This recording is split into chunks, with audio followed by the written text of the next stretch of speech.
Alors on va prendre un texte dans la Bible, forcément, dans le livre de Daniel, au chapitre 3, à partir du verset 1. Et on va aller jusqu'au verset 27. Un long texte de la Bible pour finir l'année. Ah, Daniel, qu'est-ce que j'aime l'histoire de Daniel. C'est passionnant. Alors ce texte nous dit, dans Daniel au chapitre 3 et au verset 1, le roi Nebuchadnezzar fit une statue d'or haute de 60 coudées de large et de 6 coudées de large. Il l'adressa dans la vallée de Dura, dans la province de Babylone. Le roi Nebuchadnezzar fit convoquer les satrapes, les intendants et les gouverneurs, les grands juges, les trésoriers, les jurisconsultes, les juges et tous les magistrats des provinces, pour qu'ils se rendissent à la dédicace de la statue qu'avait élevée le roi Nebuchadnezzar. Alors les satrapes, les intendants, les gouverneurs, les grands juges, les trésoriers, les jurisconsultes, les juges et tous les magistrats des provinces s'assemblèrent pour la dédicace de la statue qu'avait élevée le roi Nebuchadnezzar. Ils se passèrent devant la statue qu'avait élevée Nebuchadnezzar et un héros crie à haute voix. « Voici ce qu'on vous ordonne, peuple, nation, hommes de toute langue. Au moment où vous entendrez le son de la trompette, du chalumeau, de la guitare, de la sambuc, du psalterion, de la cornemuse et de toutes sortes d'instruments de musique, vous vous prosternerez et vous adorerez la statue d'or qu'a élevée le roi Nebuchadnezzar. Quiconque ne se prosternera pas et n'adorera pas sera jeté à l'instant même au milieu d'une fournaise ardente. C'est pourquoi, au moment où tous les peuples entendirent le son de la trompette, du chalumeau, de la guitare, de la sambuc, du psalterion et de toutes sortes d'instruments de musique, tous les peuples, les nations, les hommes de toute langue se prosternèrent et adorèrent la statue d'or qu'avait élevée le roi Nebuchadnezzar.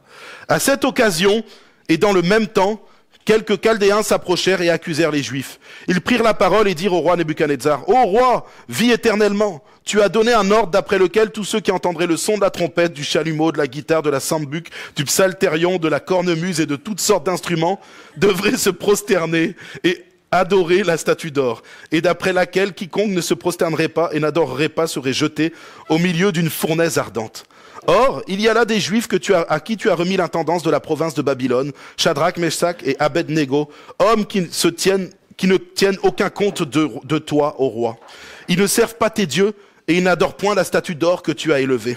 Alors Nebuchadnezzar, irrité et furieux, donna l'ordre qu'on amena Shadrach, Meshach et Abednego.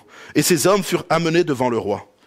Nebuchadnezzar prit la parole et leur dit, « Est-ce de propos délibérés, Shadrach, Meshach et Abednego, que vous ne servez pas mes dieux et que vous n'adorez pas la statue d'or que j'ai élevée? Maintenant, tenez-vous prêts, et au moment où vous entendrez le son de la trompette, du chalumeau, de la guitare, de la sambuc, du psalterion, de la cornemuse et de toutes sortes d'instruments, vous vous prosterniez et adorez la statue que j'ai faite. Si vous ne l'adorez pas, vous serez jetés à l'instant même au milieu d'une fournaise ardente. Et quel est le Dieu qui vous délivrera de ma main? » Shadrach, Meshach et Abednego répliquèrent au roi Nebuchadnezzar, « Nous n'avons pas besoin de te répondre là-dessus. Voici notre Dieu que nous servons peut nous délivrer de la fournaise ardente, et il nous délivrera de ta main, ô roi. Sinon, sache, ô roi, que nous ne servirons pas tes dieux, et que nous n'adorerons pas la statue d'or que tu as élevée. » Sur quoi Nebuchadnezzar fut rempli de fureur, et il changea de visage en tournant ses regards contre Shadrach, Meshach et Abednego. Il reprit la parole et ordonna de chauffer la fournaise 7 fois plus qu'il ne convenait de la chauffer. Puis il commanda à quelques-uns des plus vigoureux soldats de son armée de lier Shadrach, Meshach et Abednego et de les jeter dans la fournaise ardente. Ces hommes furent liés avec leurs caleçons, leurs tuniques, leurs manteaux et leurs autres vêtements, et jetés au milieu de la fournaise ardente. Comme l'ordre du roi était sévère et que la fournaise était extraordinairement chauffée, la flamme tua les hommes qui y avaient jeté Shadrach, Meshach et Abednego. Et ces 3 hommes, Shadrach, Meshach et Abednego, tombèrent liés au milieu de la fournaise ardente. Alors le roi Nebuchadnezzar fut effrayé et se leva précipitamment. Il prit la parole et dit à ses conseillers, « N'avons-nous pas jeté au milieu du feu 3 hommes liés ?» Ils répondirent au roi, « Certainement, au roi. » Il reprit et dit, « Eh bien, je vois 4 hommes sans lien, qui marchent au milieu du feu, et qui n'ont point de mal, et la figure du 4e ressemble à celle d'un fils des dieux. » Ensuite, Nebuchadnezzar s'approcha de l'entrée de la fournaise ardente, et prenant la parole, il dit, « Shadrach, Meshach et Abednego, serviteurs de Dieu suprême, sortez et venez. » Et Shadrach, Meshach et Abednego sortirent du milieu du feu. Les satrapes, les intendants, les gouverneurs et les conseillers du roi s'assemblèrent. Ils virent que le feu n'avait eu aucun pouvoir sur le corps de ces hommes, que les cheveux de leur tête n'avaient pas été brûlés, que leurs caleçons n'étaient point endommagés, et que l'odeur du feu ne les avait pas atteints. Amen. Heureusement qu'ils m'ont pas fait encore citer une fois de plus tous les instruments, parce que là je me perdais à chaque fois. Dans la première partie de ce texte, on voit un roi puissant. Vous savez, dans l'histoire du monde, l'empire babylonien a été un des empires les plus puissants du monde. Et Nebuchadnezzar, ce n'est pas juste un roi qui est tiré de la Bible, il a vraiment existé et le monde connaît Nebuchadnezzar. C'est un grand roi, d'ailleurs ça a été le roi le plus puissant de l'empire babylonien. Ce roi, dans la première partie de ce texte, va vouloir faire ériger une statue à sa gloire, en son honneur. 30 mètres de hauteur sur 3 mètres de large. Est-ce que vous imaginez un peu comment ce roi était imbu de sa propre personne? Il était là, je vais faire construire une statue en mon honneur. Et pour couronner le tout, il va faire en sorte que tout le monde puisse venir adorer cette statue. Ce que je trouve intéressant dans cette partie de texte, c'est que Nebuchadnezzar, on pourrait dire qu'il représente un peu le diable. Et que la Babylone représente le monde actuel dans lequel on est. Et puis, il va faire quelque chose, une grande statue qui représenterait l'idolâtrie. Alors aujourd'hui, vous allez me dire, mais Laurie, l'idolâtrie, j'allais dire, il n'y a personne qui se met à genoux devant des statues, bien si, ça existe encore, hélas. Mais c'est pas l'idolâtrie dont j'aimerais parler avec des statues où on se met à genoux devant. Aujourd'hui, il y a toutes sortes d'idolâtries, on va le voir. Et puis, dans ce texte, ce qui est intéressant, c'est qu'avant d'aller adorer cette statue, il fallait qu'il y ait tout un rituel, des chants, du divertissement, de l'amusement. Et aujourd'hui, dans le monde dans lequel on est, on sait, on n'a qu'à regarder autour de nous, le divertissement est la chose qui règne sur cette terre. Franchement, on veut toujours se divertir. C'est vrai, il n'y a rien de mal à se divertir. Le problème, c'est que quand le divertissement prend toute place, ça devient une idole. Vous avez qu'à regarder aujourd'hui, il y a des gens qui restent chez eux, qui ne bougent pas de chez eux, qui vont, je parle des jeunes, on va prendre le cas des jeunes, c'est plus facile. Pour pas que les vieux, là, les personnes âgées, pardon, oh là là, faut que je pèse mes mots. Voilà. Les personnes, quand je dis les vieux, en Afrique, on dit, moi, mon père, il dit toujours, ah, le vieux. C'est pas une marque d'irrespect, c'est respectueux en Afrique. Mais c'est vrai qu'en France, je veux dire, les personnes d'un certain âge. Je modifie mon langage en fonction des endroits où je me trouve. Voilà. Mais je vais attaquer les jeunes un petit peu, c'est plus facile. Je suis plus costaud qu'eux, et puis ils me pardonneront, ils m'aiment bien, donc ça va. Et, par exemple, il y a des jeunes qui vont jouer à la console. Il n'y a strictement rien de mal à jouer à la console. Je veux préciser, avant de me faire fusiller, je vois les jeunes, ils sont là, l'œil du tigre, Michael, il me dit, où celui-là, attention, où il va. Le problème, c'est que quand la console est une idole, elle devient toute ta vie, au point où, dès que tu as un moment, il faut que tu sois sur la console, et au point même où, à un moment, tu ne cherches plus de travail. Tu vas rester focalisé sur la console. La console deviendra toute ta vie ton objectif premier. Alors je prends bien sûr le cas de la console, c'est facile, c'est simple, et on le voit. Mais quand le sport va devenir une idole, au point où ton corps, tu vas devoir le sculpter, le glorifier.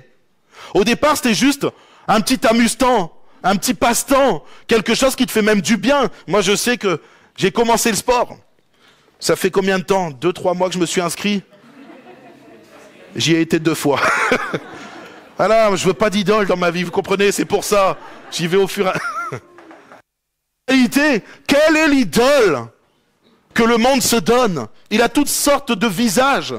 Ça va être la fête, ça va être la drogue, ça va être toutes sortes de choses.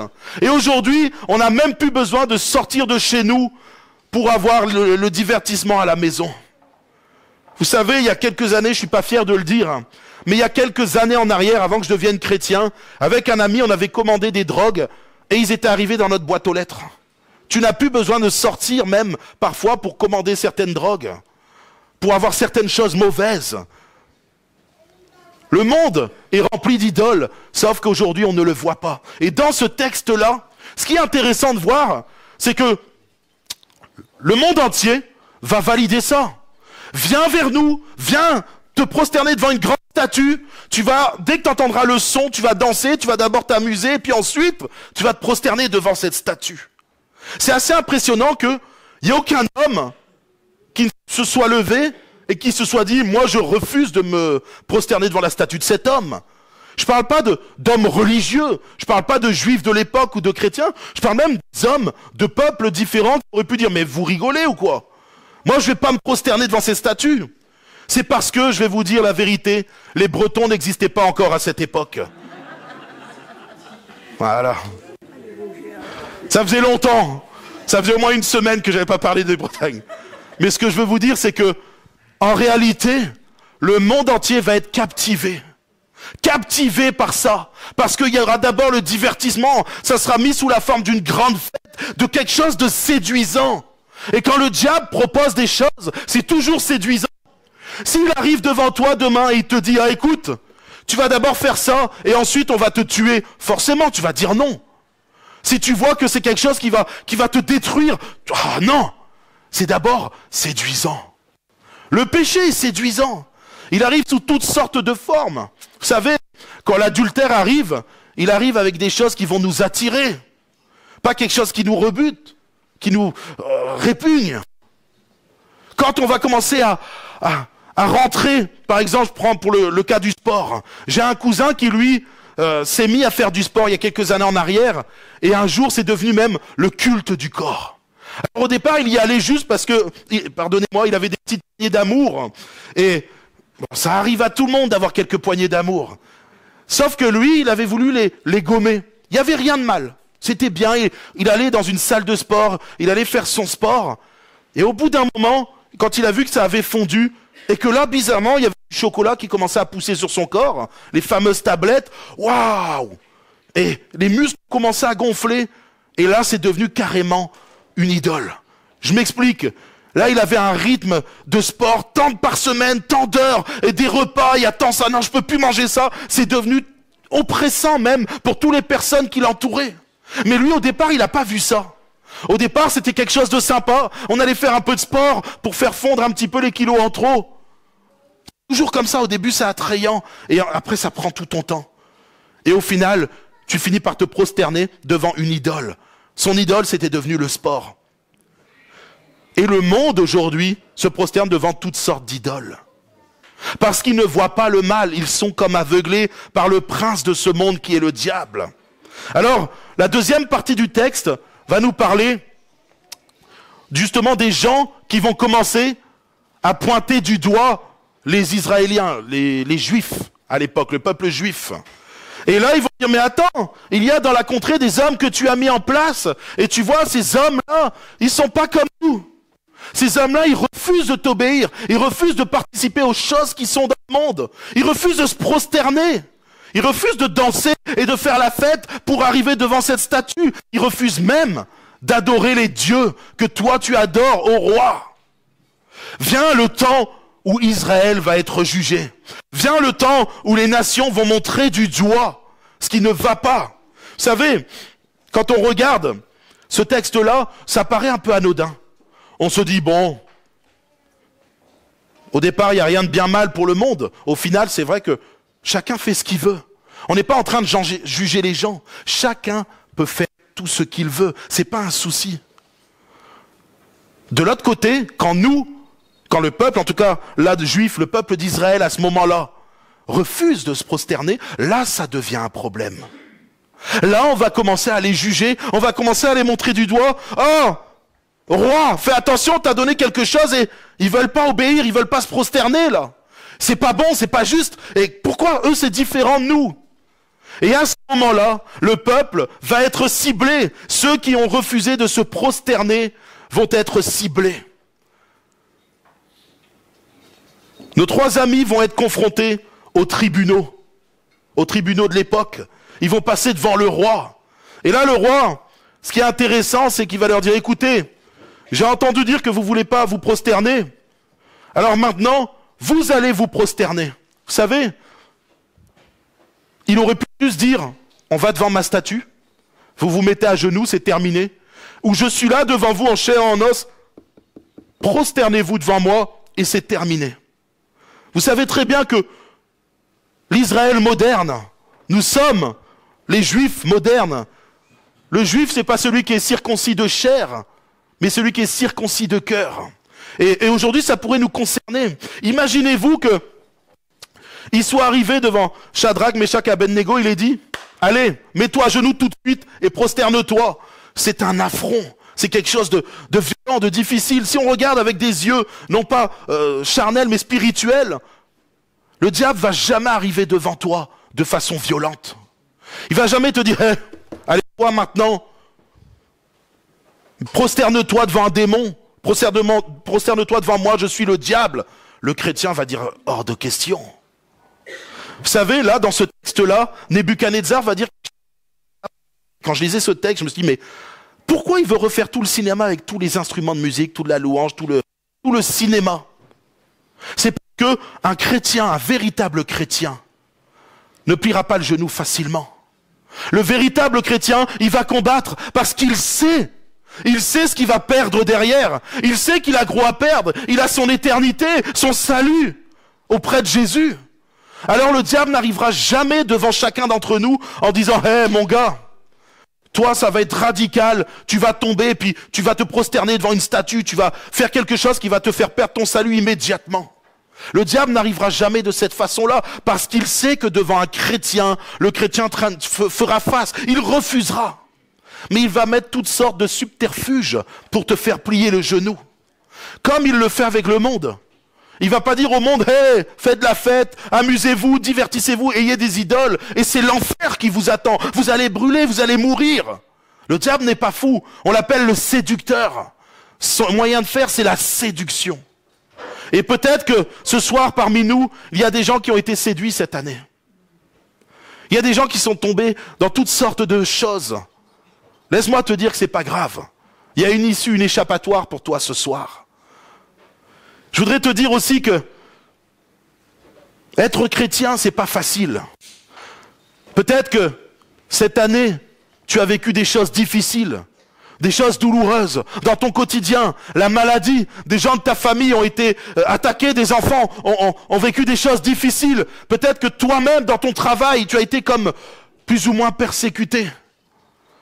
Laisse-moi te dire que Dieu est avec toi quand même, que Dieu ne t'abandonnera pas, que tu es dans le creux de sa main, et parce que tu es dans le creux de sa main, tu es sous sa protection divine. Alors je ne te parle pas de la protection physique, je parle de ton âme, et on va le voir dans mon troisième point. Alors que le roi rentre dans une colère, parce que les trois jeunes amis de Daniel vont le couper, non, écoute, on va même pas argumenter avec toi. On refuse ta mascarade. On refuse ce que tu nous proposes. Tu peux amener tout le divertissement que tu veux, ça nous intéresse pas. Tu peux essayer de nous faire plier le genou de toutes les façons que tu veux. On va pas se prosterner parce que déjà, on a notre Dieu qui est tout puissant. Et ce Dieu-là, ce Dieu que nous servons, il peut nous délivrer de ta main, roi. Tu n'es qu'un homme, nous on sert Dieu. Et ce que j'ai aimé, c'est quand tu vas dire, mais si jamais il ne le fait pas, si jamais ce n'est pas le cas, on ne te servira pas et on ne servira pas tes dieux. Parce que nous servons le Dieu sans le Dieu vivant. Ce soir, j'aimerais te poser la question, sur quoi est basée ta foi? Sur les circonstances de ta vie? Sur quoi est basée ta foi? Sur ta bonne santé? Sur ta richesse? Sur tes biens matériels? Ou alors est-ce que ta foi est basée sur le Dieu Tout-Puissant? Est-ce que ta foi est basée sur Jésus-Christ? Est-ce que même si tu n'es pas guéri, est-ce que même si tu vis des persécutions, est-ce que même si tout ne va pas dans le sens que tu désires, est-ce que même là ta foi tu tiendras bon? Ce soir le Seigneur te demande, peu importe les épreuves de ta vie, peu importe ce qui t'arrive, peu importe ce que tu as vécu ou ce que tu vas vivre, d'aller jusqu'au bout. Parce que le Seigneur ce soir te dit qu'il y a bien mieux que cette vie sur cette terre. Ton espoir ne doit pas demeurer dans ce que tu vas vivre ici, mais dans ton espérance éternelle. Vivre avec Dieu pour toujours. Les trois amis avaient compris ça. Ils avaient compris que la vie sur terre, c'était pas grand-chose. Même si on respecte cette vie, parce que Dieu nous l'a donnée. Mais pour eux, ils avaient en vue l'objectif final. Vivre pour toujours auprès de Jésus. Et ce soir, c'est la question que je voudrais te poser. Bien sûr qu'ils avaient foi aussi, ils l'ont dit, en ce que Dieu pouvait les délivrer, et c'est ce qui s'est passé. Dieu les a délivrés de la fournaise ardente. Vous Vous savez, Nebuchadnezzar pensait que c'est lui qui a été au pouvoir du feu, qui avait le contrôle sur la vie des gens. Mais il n'a aucun pouvoir si Dieu ne lui en donne le pouvoir. Il faut savoir que si Dieu ne permet pas qu'une chose arrive, elle n'arrivera pas. Notre rôle à nous, en tant que chrétiens, c'est de garder la foi, peu importe ce qui se passe derrière. Mais aussi de croire que tout est possible, que Dieu peut agir. Je ne suis pas en train de vous dire, bon, l'année 2025, tu vas commencer ton année, tu vas peut-être vivre des choses, c'est pas grave. C'est la fatalité, de toute façon, on n'est là que pour un temps sur terre. C'est pas ce que je suis en train de te dire. Je suis en train de te dire que crois quand même que Dieu peut te sortir de tes épreuves. Crois quand même que Dieu peut te guérir de ta maladie, parce que ça a été le cas. On a vécu des belles choses cette année. Et je peux vous assurer qu'en 2025, on en vivra d'autres de belles choses. Mais ta foi ne doit pas être basée sur ce que Dieu peut te faire, mais sur Dieu lui-même. Vous savez,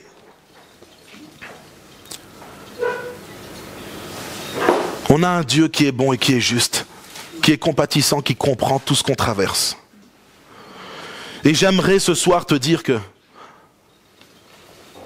l'objectif de cette année 2025 pour notre Église, c'est d'avoir une foi inébranlable. Une foi qui ne va pas vaciller en fonction des épreuves de notre vie, mais une foi qui sera basée sur Jésus-Christ. Et cette foi-là nous permettra de gravir les montagnes. Et bien sûr que si quelqu'un est malade, on priera pour lui et on verra la puissance de Dieu agir. Bien sûr que si quelqu'un vit des épreuves douloureuses, on viendra, on priera, on l'accompagnera et Dieu pourra agir avec puissance dans son épreuve. Mais l'objectif principal pour nous en 2025, c'est de garder la foi, cette foi inébranlable en Jésus-Christ, afin que notre espérance qui est dans les temps à venir, dans un futur, dans une éternité avec Jésus-Christ, ne défaille jamais. Notre objectif final, mes frères et mes sœurs, c'est vivre pour l'éternité dans la gloire de Dieu. Dans un endroit où il n'y aura plus de larmes, plus de souffrance, plus de maladie, plus ces choses-là qui nous tiraillent, plus d'angoisse, mais un amour et un bonheur parfait. Alors je vais m'arrêter là. Je suis même choqué, j'ai tenu le timing. Je vais juste finir en priant simplement, afin que notre année 2025 soit une année où notre foi ne vacille pas, et même que notre foi grandisse encore dans notre Seigneur Jésus-Christ, afin qu'on puisse vivre des choses glorieuses, et que l'évangile puisse être propagé dans cette ville de Nice. Il n'y a rien de plus beau que de baser sa foi en Jésus-Christ.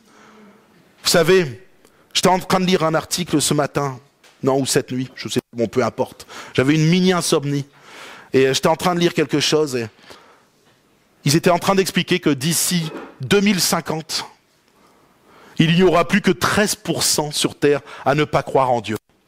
Vous imaginez?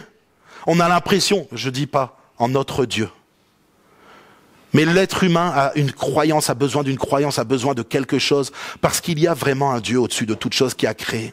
Et dans le cœur de l'homme, Dieu a installé la pensée de l'éternité.